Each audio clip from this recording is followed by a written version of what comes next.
Vegeta inquires about Ultra Instinct, and Goku shares that he hasn't been able to activate it since the tournament. He expresses that continual rigorous training is necessary if he intends to use it again, and unexpectedly, Bulma interrupts them, requesting their presence outside. She informs them that Hercule had called, as a mysterious gang is attempting to kidnap Buu, and utilizing his instant transmission, Goku takes off, while Vegeta opts to fly. At Hercule's house, a sleeping Buu is being forced into a spaceship by a group of individuals. Hercule tries to thwart their attempts, but is unsuccessful. Goku and Vegeta arrive, catching the attention of the lead kidnapper, Miris. Recognizing the two, Miris is interrupted by Goku, who begins to attack the other kidnappers in the group. Left with no option, Miris uses his stun gun to incapacitate Goku and Vegeta, instructing his men to bring them along, and he'll explain the situation at their headquarters. Later, Goku regains consciousness and encounters Jocko on the Galactic Patrol HQ spaceship. Miris extends his apologies to Goku for his actions, clarifying it was the only choice as Goku wouldn't listen to reason. Vegeta, questioning the need for Buu, learns from Miris that they need to recapture a dangerous criminal who'd escaped the Galactic Patrol prison. To accomplish this, they require the aid of a specific entity living within Buu, the Grand Supreme Kai. 10 million years in the past, the Grand Supreme Kai expels all his god power to needs to be power and was sentenced to death. However, no entity was powerful enough to actually execute the sentence. Moro, likely having regained some of his magical prowess, needs to be stopped with the intervention of the Grand Supreme Kai, who's now a part of Buu. Vegeta informs the group of Buu's slumber, and attempts to wake him are futile as the Galactic Patrol members are thrown into one another. Goku volunteers to assist in apprehending Moro, and Miris tells him and Vegeta with strange outfits, although they refuse to wear them and instead opt to bearing the Galactic Patrol symbol on their gi. Suddenly, the Saiyans notice a group of galactic confrontations and pursuits. There's certain to Cranberry, his pilot, that someone is seeking him, despite the fighters to help retrieve the balls. Wishes and urges him to honor their agreement to let him use just one wish for a safe haven from Frieza's army and the Galactic Patrol. Moro agrees, needing Goku's energy, and the Saiyans swiftly warn the Namekians of the incoming threat, who then gather the Dragon Balls and retreat. Vegeta confirms the unsettling nature of Moro's ki, and Goku states how he's got a bad feeling about what's coming. Moro lands and exits the ship, the Saiyan pair then noticing how feeble he looks after so many years of living. However, the scene escalates when Moro, ignoring Goku's advice to return to prison quietly, employs his magic to ensnare a young Namekian named Eska. As Moro starts to strangle the child, Vegeta intervenes, rescuing Eska. Wanting to atone for his past misdeeds against the Namekians, Vegeta challenges Moro, telling Goku to stay out of it. Vegeta transforms into a Super Saiyan and charges toward Moro, but is unable to land any of his attacks. He pursues the villain and lands on top of his spaceship. First decides they need to return to HQ for the Grand Supreme, using this struggle. Vegeta takes flight to evade, only to be assailed by multiple energy streams of lava, pushing him toward the ground as the Namekians watch in the distance. When Vegeta lunges at Moro from the dried lava, the villain conjures an energy barrier for protection. Moro tells Vegeta his efforts are futile and uses his magic once more to thwart the Saiyans' reason for visiting New Namek, suggesting a potential alliance.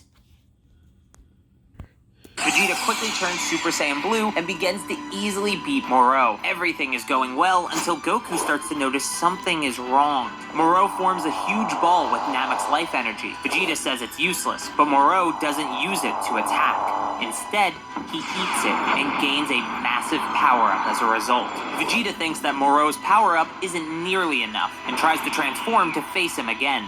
But Vegeta can't even turn Super Saiyan. Not only can Moro absorb a planet's energy, but he takes energy from the life forms on the planet as well. Goku jumps in to help Vegeta, but neither of them have enough energy to handle Moro now. Goku feels bad for the Namekians, but he knows they can't stay there, so he grabs Vegeta to teleport away. But Goku doesn't even have enough ki for instant transmission, which I think is a first for the series. With no escape, Moro grabs the two Saiyans and takes a large portion of their life energy. The Planet Eater is shocked to find their energy restored his body to a far more youthful state. With Vegeta and Goku handled, Moro and Cranberry begin to hunt the Dragon Balls.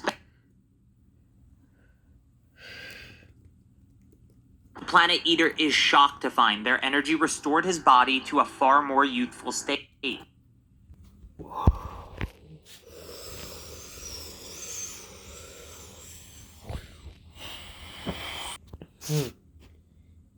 I'm kind of impressed you two were able to get me up to a far more used state. You are worthless to me. With Vegeta and Goku handled, Moro and Cranberry begin to hunt the Dragon Balls. Back at the Galactic Patrol HQ, Boo has finally woken up, and they received a report that Goku and Vegeta's life signatures were detected on New Namek. They were actually saved by Eska and Elder Mori, though they were unconscious for 3 whole days. Luckily for them, Moro is taking his sweet time collecting the Dragon Balls because plot, I guess? So he only has 3 Dragon Balls as of now. The Namekians have a plan though. Their greatest warriors started assimilating in order to defend their world. Dozens of Namekians merge into one, and the resulting warrior flies directly at Moro. But without even looking at him, Moro impales the Namekian's greatest savior, easily killing him. Vegeta realizes that Moro is using the villages to find the Dragon Balls, but right as he figures that out, Moro learns to sense the Dragon Balls directly because plot. Because his magic, of course. So, hiding the final Dragon Ball just isn't an option anymore. Goku and Vegeta sense Moro approaching, and even on the brink of death themselves, they power up to face him one final time, knowing they'll likely die. But before they can, another ship shows up behind Moro's, and on top of it is Meris. He shoots down Moro's ship, and he uses a net specifically designed to trap Moro. It still won't hold the Planet Eater for long though, so their true plan begins, and Boo is dropped from the ship as well. Not only that, the Galactic Patrol were able to bring out the memories of the great Lord of Lords.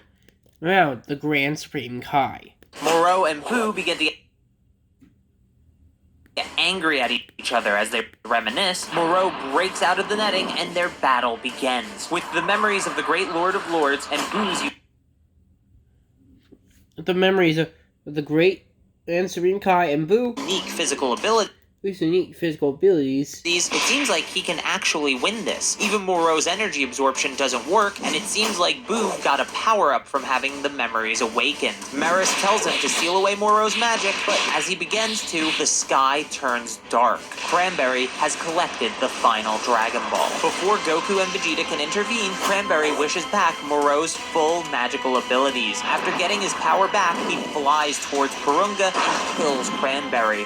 Moro wanted a second wish after all, and since Cranberry used the first one to heal himself, that left nothing for the ex-Frieza soldier. To be fair, he does eat people's souls, so he's not the most trustworthy guy. When Goku and Vegeta finally catch him, Moro has already made his wishes, but he's hiding what the second one was. He then tells them that he has no need to fight anymore and runs away, suppressing his ki as he does. Boo and Meris catch up with them, and Boo quickly heals everyone that's still alive. Meanwhile, Moro begins to eat the entirety of Planet Namek. After healing everyone, Boo's face changes to The Grand Supreme Kai. his face. He says he'll swap places with Boo until Moro is defeated. With that, Goku, Vegeta, and The Grand Supreme Kai. teleport to Moro for the final confrontation. Moro uses illusions to buy himself time while he absorbs the energy of Namek from outer space, a place where Vegeta and Goku can't reach him. So the Great Lord of Lords goes on his own. It's immediately clear though that Moro is stronger than the Great Lord of Lords, so the weird abilities of Boo don't matter anymore. The Great Lord of Lords The Great and Supreme Kai. threatens to steal Moro's magic, but Moro calls his bluff, saying he doesn't have the god power required to unleash that ability anymore. As Moro beats him down, there's a memory that appears to the Lord of Lords. It's the end of the Boo saga where Goku kills Kid Buu, and now the Great Lord of Lords understands that Kid Buu had his god powers. Moro saw the memories as well, and now he's even more confident that no one can challenge Moro back to Planet Namek, prisoner to be. They're easily beaten even with the pin off on his own. Soon, Goku and Meris are concerned at how Moro is growing even more powerful, and Dende quickly tells him to stop them, and he does, but not before Pasta could report back to Moro about Earth and its energy. Moro decides to send a stronger scouting team, Goku into a place. So, Goku and Son. Hey, what's wrong? There's a planet here called Moro. His team reported back to him, saying he'll absorb all the energies from Earth, since he's a planet eater. Huh? So that's why I brought. you to train with this guy, Maris. Okay. Come on. I have something to show you.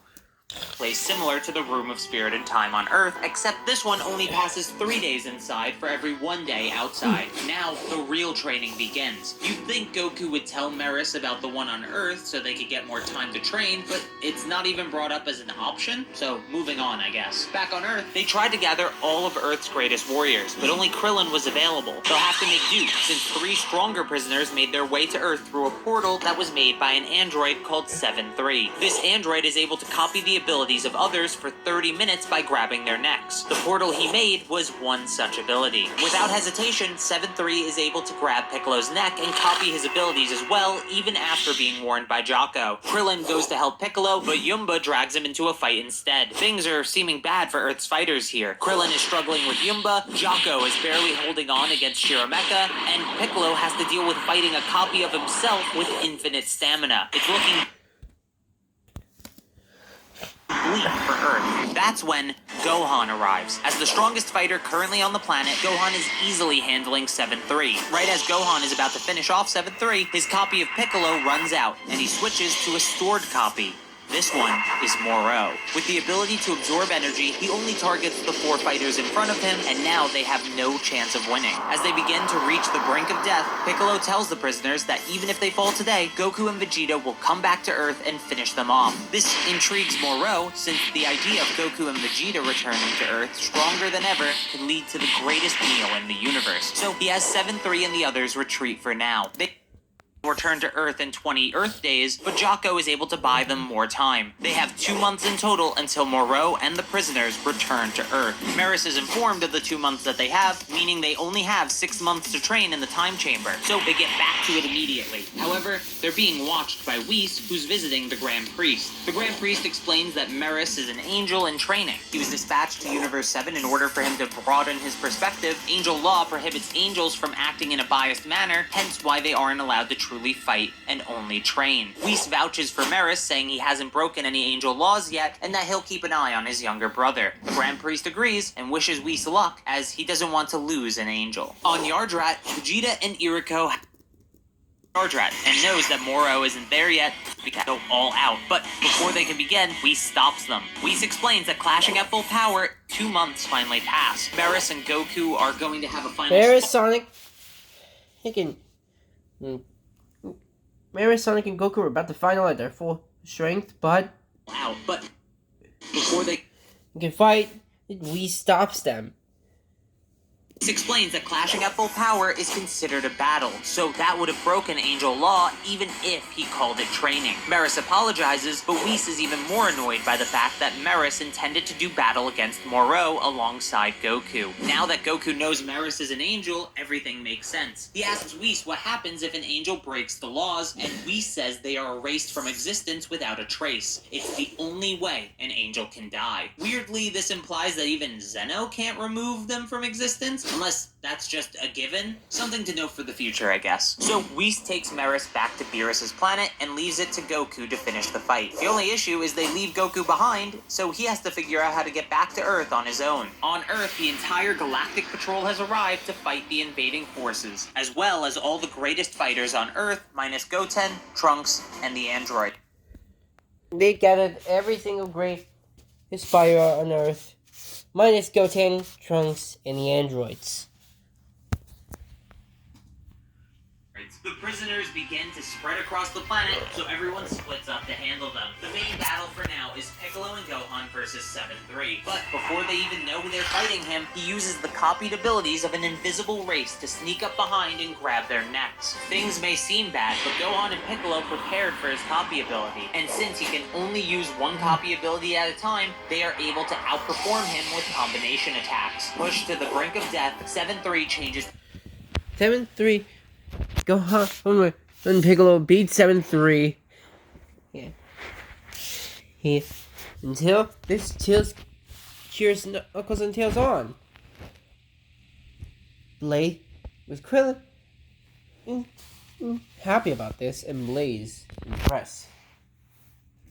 to Moro's abilities again, but when he tries to absorb the ki of the two in front of him, nothing happens. Android 17 and 18 are here actually, and they don't have ki, so they're the perfect opponents for 7-3 with this copy ability. It seems like the battle is going in Earth's favor, but then Moro and Sagambo make their way down as well. The human fighters have handled their initial foes, but soon they're overwhelmed by stronger enemies. As Moro and Sagambo touch down on Earth, Piccolo knows immediately that he's on a different level than the others. Before Moro can fight, Sagambo offers to do it himself, and Moro agrees, even granting the prisoner more of his power. With this much energy, everything went from great to hopeless on every front. Even with Gohan, Piccolo, and the androids fighting together, Sagambo is just way too powerful. Now nowhere on Earth is doing well. As things start to look desperate, Goku starts getting close enough to Earth to sense what's going on, but they're still too far to teleport to, until Krillin gambles it all and raises his ki as high as it can go in the hopes of Goku finding it. It works, and Goku teleport to Earth, just in time. Goku now on Earth, he quickly goes around saving the other human fighters, then teleports to the main battlefield where he can easily handle Sagambo. Goku is actually moving so fast only Jocko and Moro can see him, a true testament to how much stronger he's gotten. Moro and Goku have a little bromance until Sagambo gets back up and interrupts, so Goku puts him down again, but he just keeps getting back up. It turns out that Moro has given him more power and continues to give him even more power on top of that, but Sagambo's body can't handle it. After a few more power boosts, Sagambo drops dead, leaving only Moro for Goku to face. Goku gets angry at how Moro treated Sagambo, but he tells Moro he's ready to show the power he's gained from his training. Alright, Moro, this will be the last fight. Now show us what you're really made of. In an instant, the rage leaves his face as he closes his eyes and returns to base form. When he They close their eye, these are raised to base form. Opening their eyes, opens his eyes, he's in they're in Ultra Instinct Sign. the precursor to the technique of the gods. Goku and Moro begin to clash, They begin and to clash, and it Goku seems like has the upper Goku's hand. I have all the upper hand. Moro's Moro's magic proves a little tricky, but it's nothing that Goku and can't Sonic handle. can't. Goku and Sonic can't handle. Goku, go on, knowledge them. Go all out, not worrying about damaging the Earth since they can fix it with the Dragon Balls. As the fight Goes on, continues, it becomes more even the more magic Moro uses, but Moro still hasn't tried absorbing Goku's ki. When he finally does try to get a lock on Goku to steal energy from him, Goku begins to move at top speed to avoid it. With Goku and Sonic begin to avoid type speed to avoid it. Moro's main ability nullified, it seems like Goku can actually win the fight. Back on Beerus' planet, Whis and Meris are observing the battle. Whis praises Meris' training and asks if they'll see Goku's silver-haired form as well, but Meris says no. Back on Earth, Moro snickers and tells Goku energy absorption isn't his win condition. He's been holding back his power until this very moment. Once Moro powers up, he's easily able to grab Goku and When drain Sonic his can ki. drain your ki. Moro even noticed that Goku can't maintain the form for extended battles. With Goku back in his base, it seems hopeless. With that, it seems hopeless. But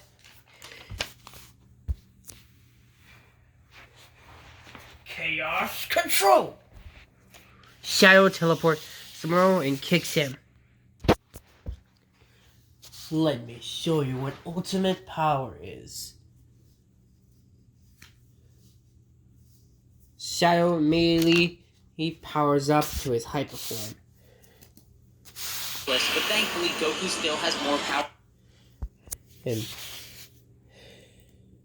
What Moro said made him even more confident he can win this fight if he attacks with everything he has. Now, with both of them at full power, they're back to a virtually even fight. Meris and Whis aren't sure if Goku's strategy is the best, but Moro is stronger than Goku and Meris predicted, so he doesn't have a choice but to gamble it all on this. Back on Yardrat, Vegeta has finally mastered the technique he needs to beat Moro. He asks Vibara to be teleported to Earth, but Yardrats are forbidden from teleporting off their planet, and even if they could, they can't teleport somewhere they've never never been before. This is weird because Goku never met anyone on New Namek, nor has he been there before, but I guess the explanation of looking for key signatures like Piccolo's is good enough? I don't know. This tension is pretty forced. Anyway, even if these arbitrary rules weren't in place, Haibara can't sense Goku because he's using God Ki. So Vegeta just asks to be taught instant transmission since he needs to get to Earth as soon as possible. Goku tries to use as much power as he can.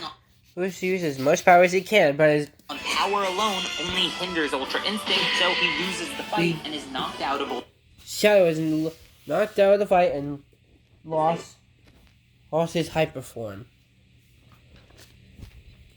Sign. The androids step in to help since their energy can't be absorbed, which allows Goku to survive. To survive. On Yardrat, Vegeta desperately tries to lock onto Goku's ki, but he can't do it. Haibara senses that Goku's ki is returned and offers to break their rules for this emergency, but Vegeta says he can do it. So he tries again, and after locking onto Goku's ki, he teleports off Yardrat and arrives on Earth. Android 17 and 18 are doing their best, but they aren't strong enough to beat Moro. Vegeta appears on the battlefield right after. Goku is shocked to see him use instant transmission, but he assures Goku that he probably can never use it again. Vegeta then has the androids back off and steps in to fight Moro himself. Vegeta transforms. Is that so? I will tear you apart once again! Into Super Saiyan Blue Evolution. Yes, it's in the manga. It happened in the Tournament of Power, just like the anime, and charges in. Even after talking big, Vegeta's first attack barely phases Moro. It seems like he was just hyping himself up with nothing to support it.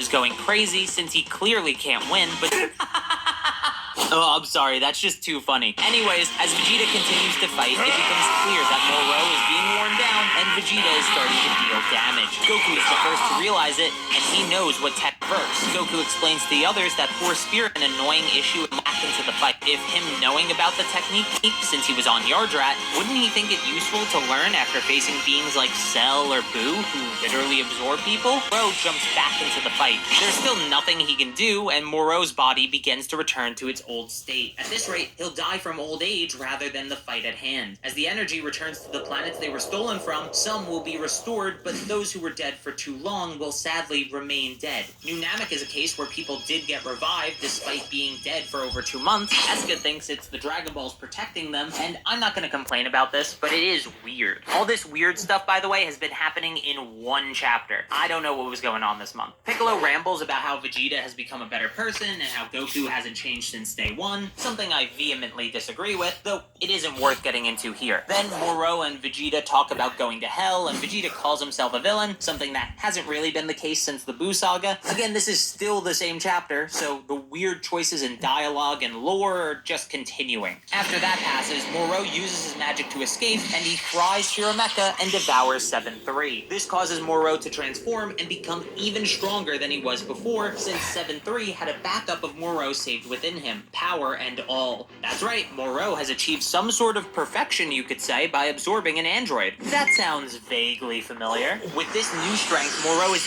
easily able to handle Vegeta, and now there's no one that can oppose him.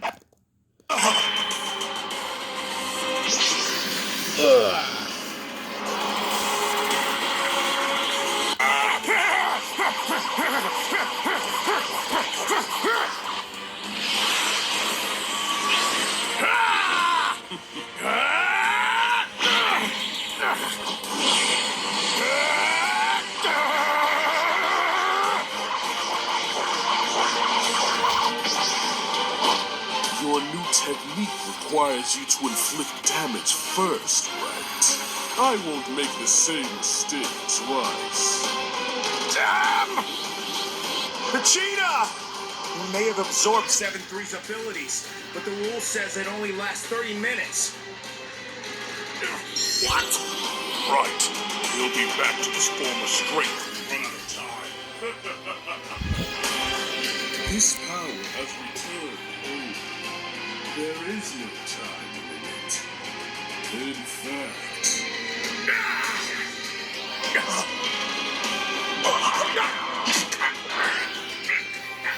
What? No! What's going on? I've gained this copy ability.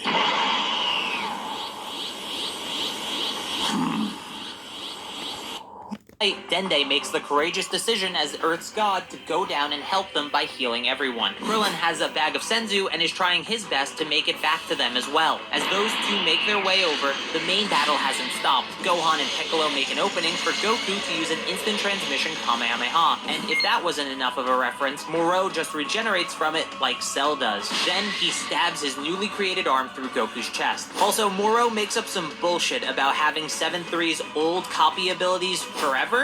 Why?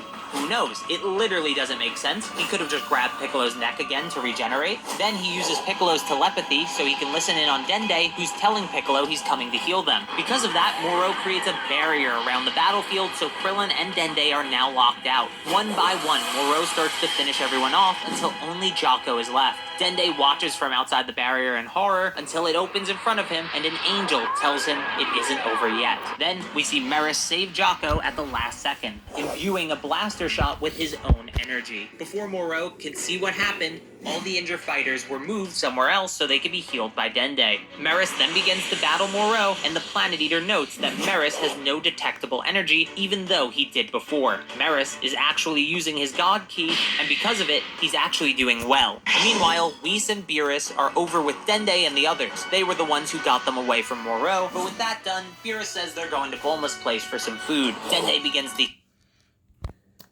heal everyone, starting with Goku. It takes a little bit longer because of the type of wound he has, but eventually Goku is fully healed. When he learns that Meris is fighting Moro, though, he flies over immediately. Followed by Sonic.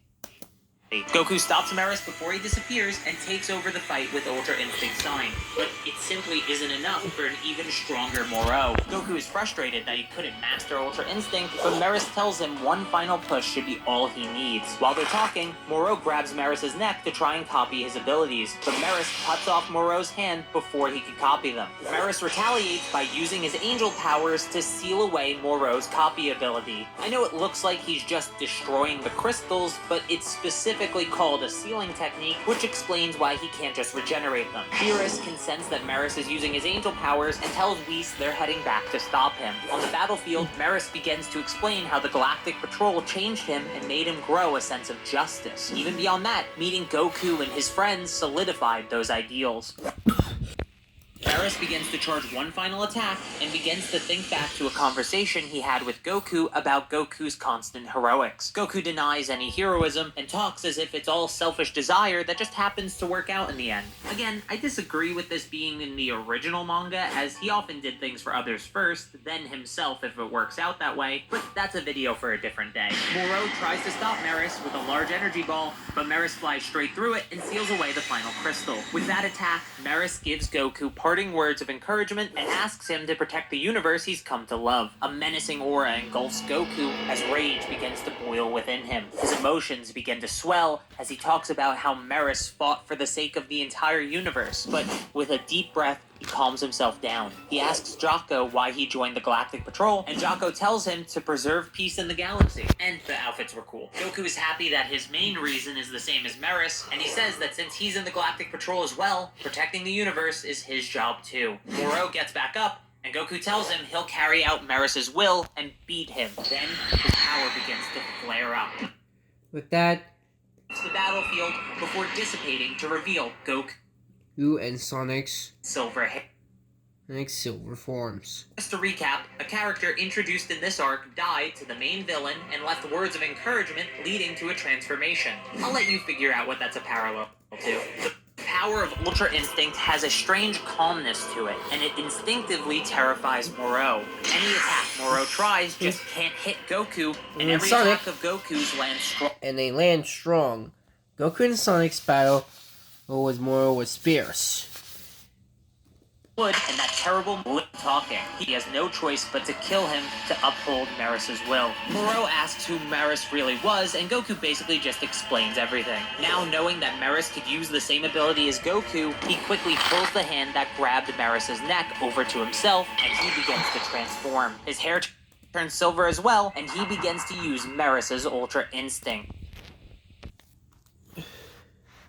This is another parallel to Cell, who gained power like Gohan's after becoming Super Perfect Cell. They begin to fly around the Earth at full speed, flashing as they do, but as the fight goes on, Moro's body starts to inflate strangely. Goku tells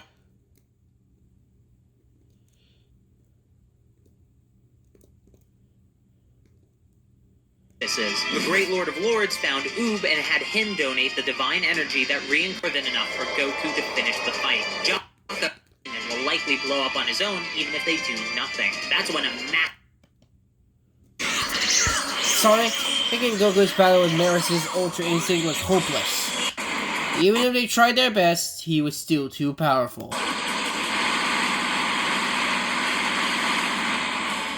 Massive amount of divine power makes its way towards the battlefield, more than enough for Goku to finish the fight. Jocko had gotten the Great Lord of Lords, but that isn't whose key this is. The Great Lord of Lords found Oob and had him donate the divine energy that reincarnated from Kid Buu. Vegeta gives Goku the divine power, and with that, he had enough power to finish Moro off. and delivers the final punch, ending Moro and saving the day.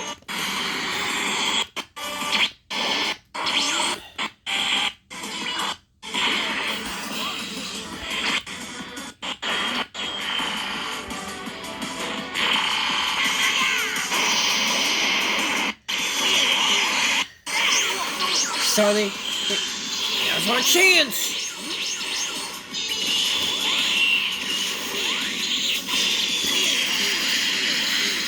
Now, Goku! With one final Kamehameha, Moro is obliterated, and day is saved. Afterwards, Buu returns to normal and forgets his time as the Great Lord of This time,